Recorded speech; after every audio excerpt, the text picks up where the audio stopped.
दशक में इस एक्ट्रेस ने बॉलीवुड में अपनी एक्टिंग और मासूम चेहरे के दम पर दर्शकों को दीवाना बना दिया था और वो बॉलीवुड की गुड़िया के नाम से लोकप्रिय हो गई थी।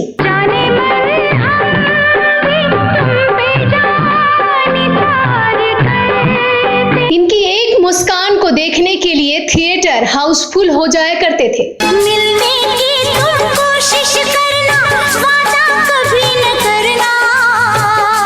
इस एक्ट्रेस ने काफी कम उम्र में बॉलीवुड में अपनी पहचान बना ली थी और एक के बाद एक हिट फिल्में देकर बड़ी और स्थापित हीरोइंस को चुनौती देने लगी थी।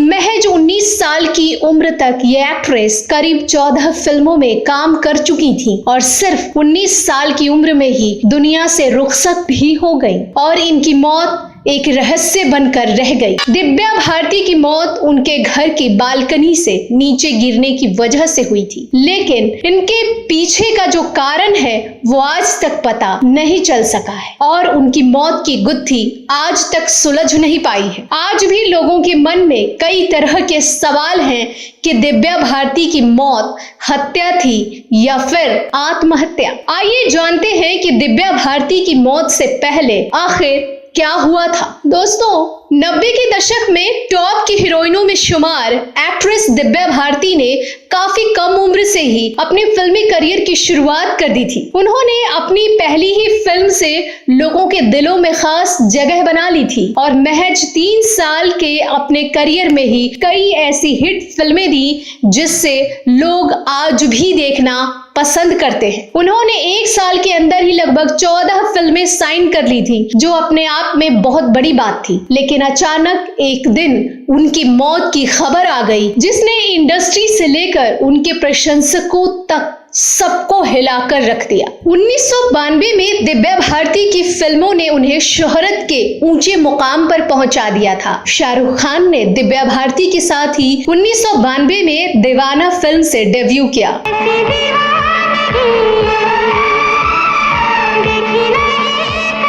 उस समय वो महज 18 साल की थी। ये फिल्म जबरदस्त हिट हुई। महज 3 सालों में ही उन्होंने बॉलीवुड और तेलुगु फिल्मों को मिलाकर 17 फिल्में कर ली और उन्होंने वो कर दिखाया जो लोग अपने पूरे करियर में नहीं कर पाते हैं। इन फिल्मों से उन्होंने न सिर्फ अपनी पहचान बनाई बल्कि लोगों के दिलों में एक खास जगह भी बना ली थी। अंधा इंसाफ, शतरंज, शोला और शबनम, दीवाना, दिल आशना है, दुश्मन जमाना, दिल ही तो है, विश्वात्मा उनकी ऐसी फिल्में हैं जिसमें उनके दमदार अभिनय देखने को मिलते हैं।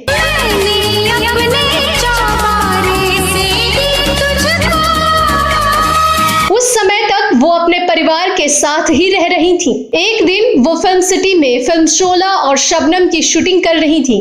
इस फिल्म के हीरो गोविंदा थे, जिनसे मिलने फिल्म निर्देशक और निर्माता साजिद नाडियाडवाला आए। गोविंदा ने दिव्या भारती को साजिद से मिलवाया। इस मुलाकात के बाद दिव्या भारती साजिद से प्यार करने लगी।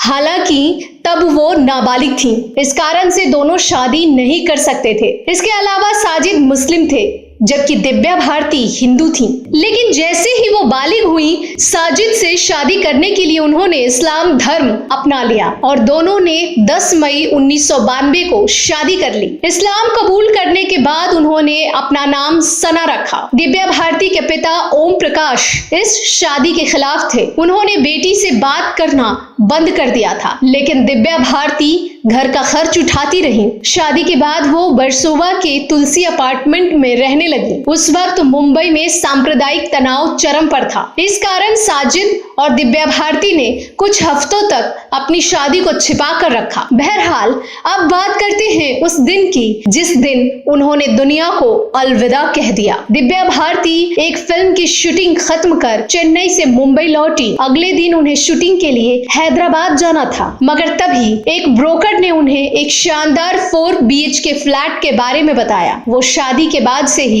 अपने नाम पर एक फ्लैट खरीदना चाह रही थी। हालांकि उस समय उनके बाएं पैर में चोट भी लगी हुई थी। फिर भी उन्होंने फ्लैट देखने की खातिर पैर में चोट लगने का हवाला देकर हैदराबाद वाले प्रोड्यूसर से कहा कि मैं 5 को नहीं 6 अप्रैल को आ जाऊंगी। शाम को दिव्या भारती भाई कुणाल और ब्रोकर के साथ बांद्रा स्थित नेपच्यून अपार्टमेंट गई। यहाँ उन्होंने एक 4 बेडरूम फ्लैट की डील फाइनल की। कैश में भुगतान तय हुआ। वो बहुत खुश थी। उन्हें जल्द ही पति साजिद की फिल्म आंदोलन की शूटिंग के लिए मॉरिशस भी जाना था, इसलिए तय हुआ कि उसके बाद वो इस घर में शिफ्ट हो जाएंगी। वहां से वो माँ के घर पहुंची। तभी उन्हें फोन आया कि उनसे मिलने फैशन डिजाइनर नीता लुल्ला आ रही हैं। उन्हें फिल्म आंदोलन के लिए दिव्या की ड्रेस फाइनल करनी थी, इसलिए दिव्या मुंबई के पश्चिम अंधेरी के बरसोवा स्थित तुलसी अपार्टमेंट के 5वें माले पर अपने घर पहुंच गई। 10 बजे नीता लुल्ला अपने पति साइकेट्रिस्ट डॉक्टर श्याम के साथ दिव्या भारती के घर पहुंची। घर पर दिव्या भारती के अलावा उनकी मेड अमृता भी थी। अमृता दिव्या की तब से देखभाल कर रही थी जब दिव्या बहुत छोटी थी। दिव्या, श्याम और नीता लिविंग रूम में बैठ टीवी देखने लगे। तीनों ने कुछ ड्रिंक्स भी लिए। फिर दिव्या लिविंग रूम की खिड़की की तरफ बढ़ी। ये खिड़की पार्किंग की तरफ खुलती थी और इसमें ग्रिल नहीं लगी थी। ये खिड़की पूरी तरह से खुली हुई थी। इसके नीचे पार्किंग की जगह थी जहां अक्सर कई गाड़ियां खड़ी होती थी। हालांकि उस दिन वहां कोई गाड़ी खड़ी नहीं थी। वो खिड़की की तरफ चढ़ गई और बाहर की तरफ पैर लटकाकर बैठ गई। खिड़की के बाहर लगभग 1 फुट की पट्टी थी। दोस्तों की माने तो दिव्या अक्सर ऐसी स्टंट नुमा हरकत करती थी। इस दौरान वो लगातार अमृता से बात कर रही थी। अमृता उस वक्त किचन में इन तीनों के लिए चखना तैयार कर रही थी, जबकि नीता और श्याम उस वक्त वीसी प्लेयर पर कुछ देखने में मशगूल थे। खिड़की पर बैठी दिव्या ने लिविंग रूम की तरफ मुड़कर देखा और अपना एक हाथ खिड़की की चौखट को मजबूती से पकड़ने के लिए बढ़ाया। उनका हाथ स्लिप हो गया और वो नीचे गिर गई। ये सब कुछ ही सेकंड में हुआ। जब नीता, श्याम और अमृता भागकर नीचे पहुंचे तो देखा कि पार्किंग में दिव्या तड़प रही हैं। चारों तरफ खून फैला हुआ था। हालांकि उस समय दिव्या जिंदा थी, मगर उनकी नब्ज तेजी से डूब रही थी। वे उन्हें कूपर हॉस्पिटल ले गए, जहां इमरजेंसी के आईसीयू वार्ड में दिव्या ने आखिरी सांस ली। इस तरह दिव्या भारती ने महज 19 साल की उम्र में 5 अप्रैल 1993 को इस दुनिया को अलविदा कह दिया। दिव्या की आखिरी मेडिकल रिपोर्ट तैयार की डॉक्टर त्रिपाठी ने। उनके मुताबिक दिव्या के पेट में कुछ मात्रा में अल्कोहल था। 2 दिन बाद हिंदू रीति रिवाज से दिव्या का अंतिम संस्कार कर दिया गया। इस दौरान फिल्म इंडस्ट्री के तमाम दिग्गज मौजूद थे। दिव्या भारती की मौत की जांच की वर्सोवा के थानाध्यक्ष इंस्पेक्टर जेजी जाधव ने। ये जांच 5 साल चली। आखिर में यह नतीजा आया कि ये मौत किसी साजिश का नतीजा नहीं थी और न ही आत्महत्या थी। मामले को दुर्घटना बताकर फाइल बंद कर दी गई। जांच के दौरान घटना स्थल पर मौजूद नीता लुल्ला, उनके पति डॉक्टर श्याम, दिव्या के पति साजिद, माता पिता, भाई कुणाल से